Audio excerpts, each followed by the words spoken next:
Good boys.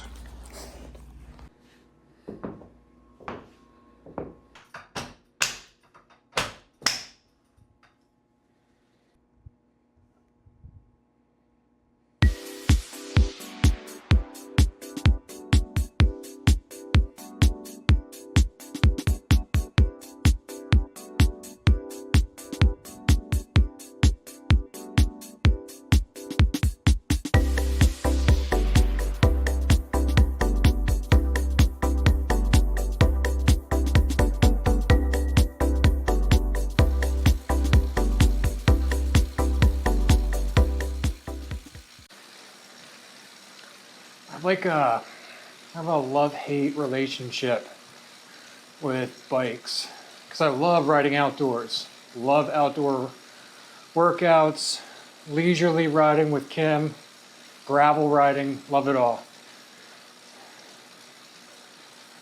Being inside on a trainer, not so much. I shouldn't say that completely. I do like it in certain aspects. I like having structured workouts indoors on this because you can hit very specific targets. What I don't like is just, it's uncomfortable. Yes, it's the same bike that I would ride outside, but it being stationary on the trainer, it doesn't move under you like it would outside. Makes the undercarriage a little uncomfortable.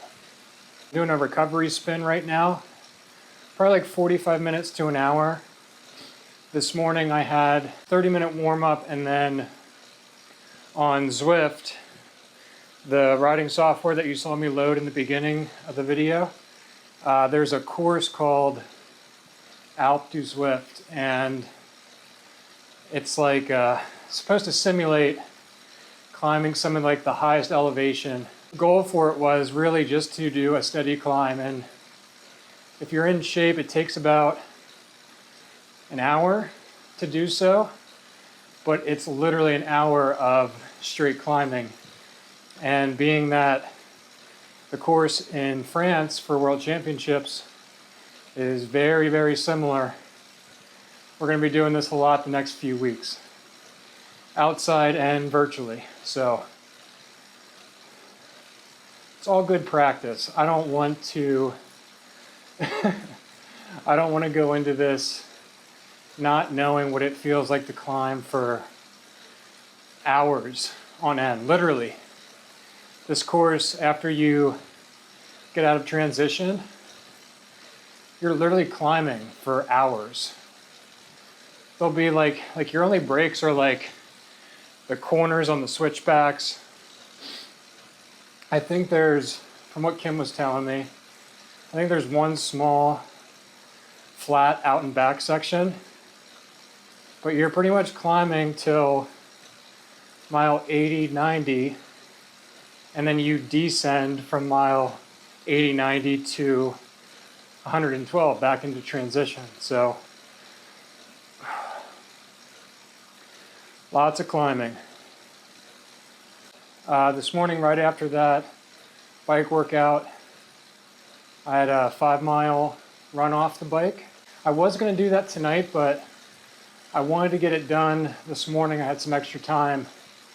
I wanted to get everything done in the morning so I could throw in this recovery ride tonight. And that's what we're pretty much doing now through the rest of this prep, is trying to fit in any extra zone 2 or easy rides or runs wherever they make sense. So the idea is that I can add them into my program as long as they're not causing any additional stress mentally, physically. But usually when I do these style workouts, recovery work, I usually feel better for the next day's key session. I've been getting a ton of questions on how I feel my workouts. For the time being, outside of all the samples that I have of the new Axe carb powder and electrolytes, I do use a lot of other carb powders and sodium-based products.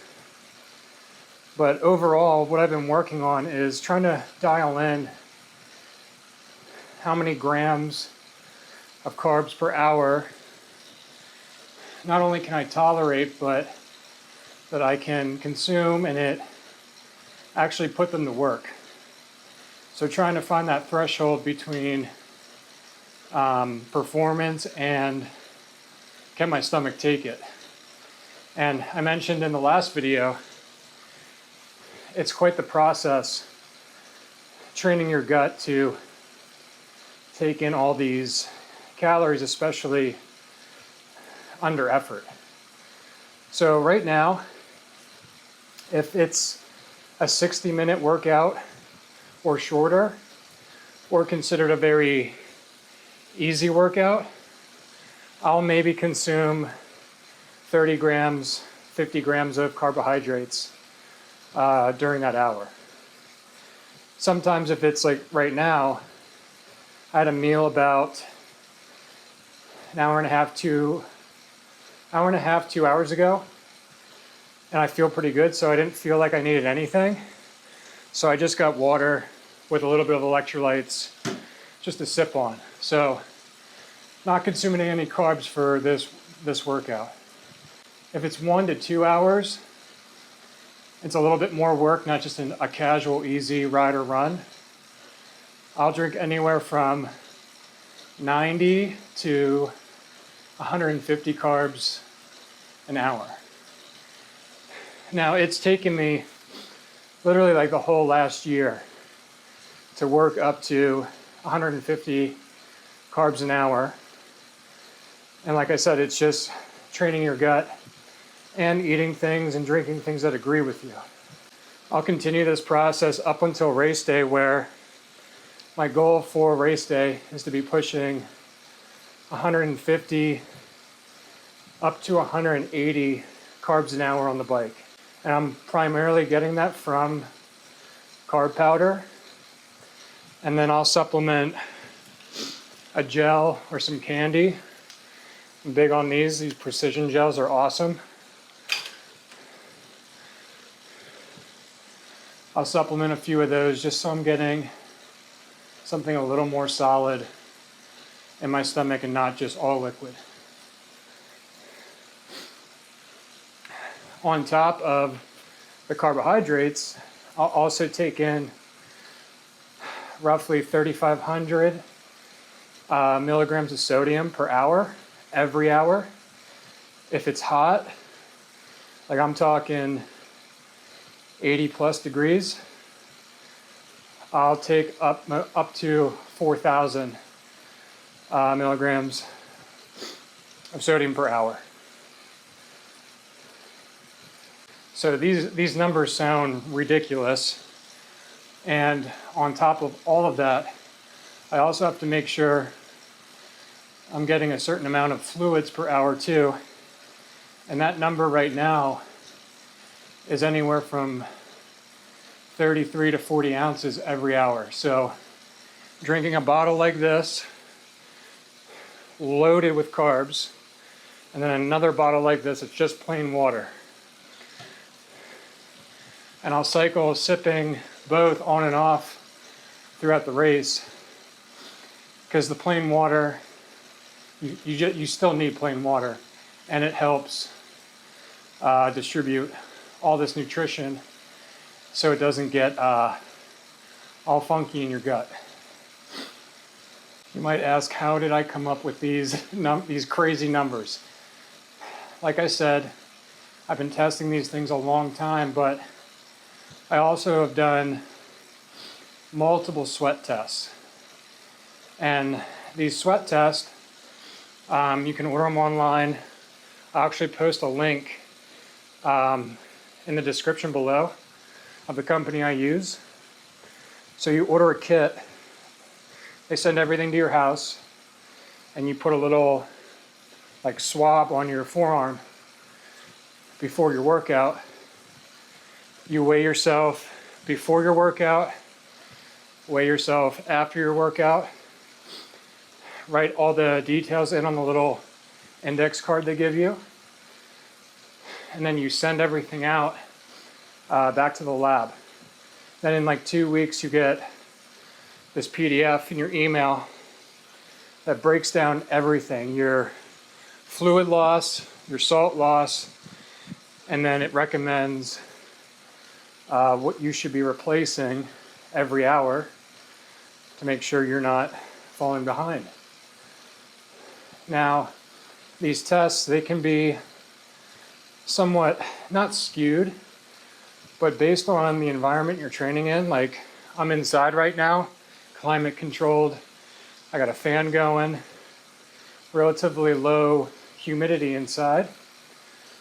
If I do the same test on an 85 to 90 degree day outside, high humidity, my numbers are going to look very different. So it's something you got to play around with. Probably have to do it more than once. Probably have to do it at different times of the year. And then everything from your body composition, your hydration levels, all play a role in those numbers being different. Listen, it sounds like a lot more and a lot more complex than what it is. You literally order the kit, follow the directions, and you get your results. So then you have your baseline. Now, if you're someone that's using exercise, cycling, running, swimming to lose weight, and not necessarily to compete or to perform in a race, you're not going to really need all those carbohydrates. This is more so if you're looking to really perform at your fullest come race day.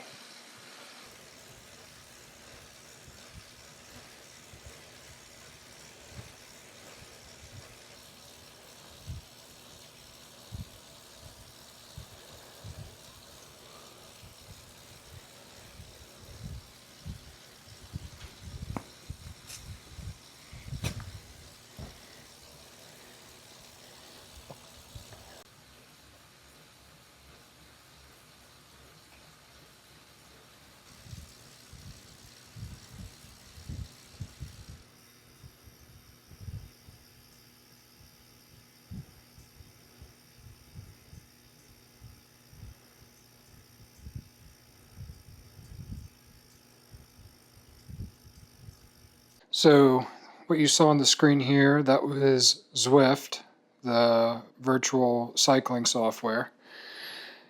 And then everything is paired back here to the smart trainer. This is the Wahoo Kicker.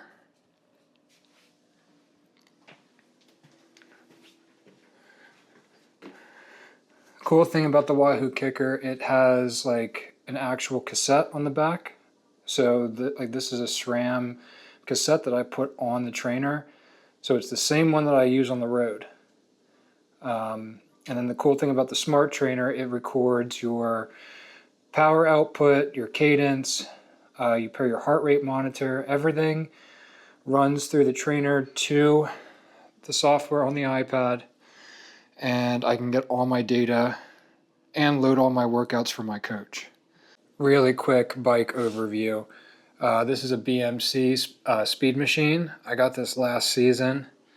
It's a size medium, running all SRAM components. Here I'm running a 52 2x. I'll probably keep that on for France. If I'm doing a flatter course, I got a 54 and a 56 1x that I'll swap on depending, like I said, if it's a flat or hilly course. Then in the back here, bottle holder also has a spot for your repair kit, so that goes in there. So then I'll have a bottle here, I'll have a bottle on my frame, and then I just got this new Fast TT Aero setup up front. I can have 2 bottles up between my arms, and then also up front I'll have the spot for my bike computer so I can see everything, all my data while I'm riding. I'm really digging this setup. It's super comfy, allows me to get into more of an aggressive position too, and everything is carbon, super light. So we have this really cool space in our house. If you go down these stairs, it takes you into the kitchen.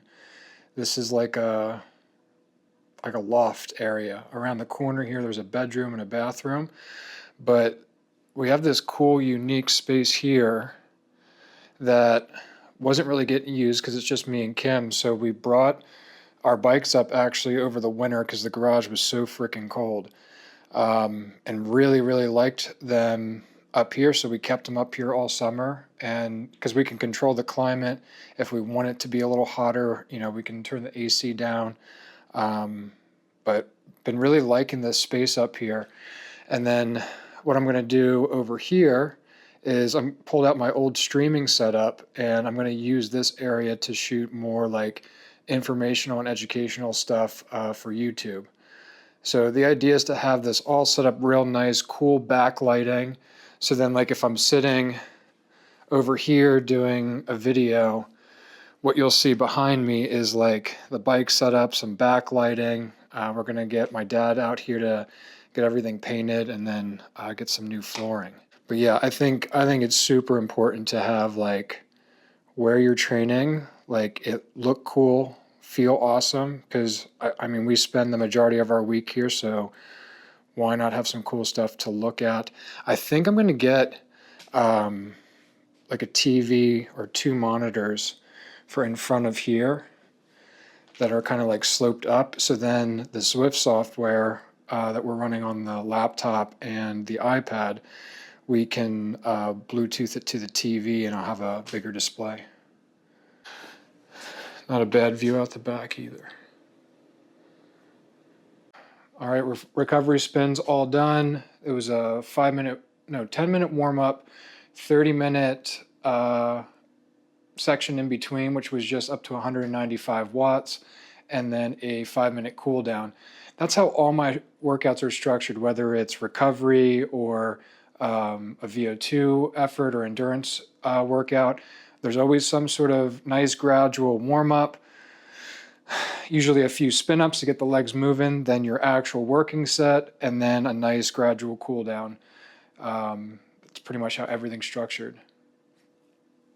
All right, let's go downstairs. We'll see, what time is it? It's 10 after 5. Kim's probably working on something for dinner. Let's see if we can piss her off.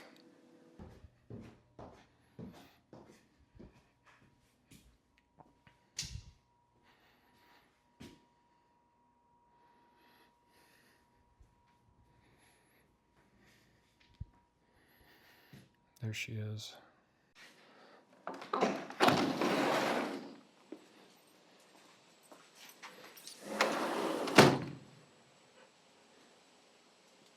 Hello. Hi. Hi, Evan. What's for dins? Tacos. Tacos? Mm-hmm. It is Tuesday. I know, we haven't had them in a while. Winnie, where's your brother? Where's brother? Go get him. They were chasing a groundhog. Winston. Where is your brother? Oh, just got a bug. There he is. Sneaky Pete.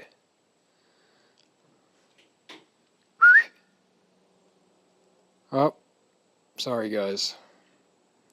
Guy had to pee. There he is. If you can't tell, I'm his favorite human. Hey, mister. You know why I'm his favorite human? Because we both have extreme levels of anxiety. It just works out. Right, babe? Yes. All right, high-level recap of what we've done training-wise this week so far. It's only Tuesday, but yesterday, Monday, we did a recovery swim. It was 16 by 200. Doesn't sound like recovery, but I did feel better afterwards. And then last night, Kim and I did a mobility session. No, this is wrong. This is way wrong. I actually flipped my day yesterday. We started the day with mobility session and sauna. I was super tired, so I didn't want to go to the pool first thing.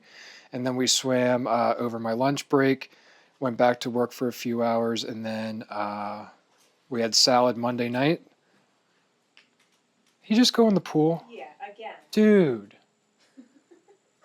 what are you doing?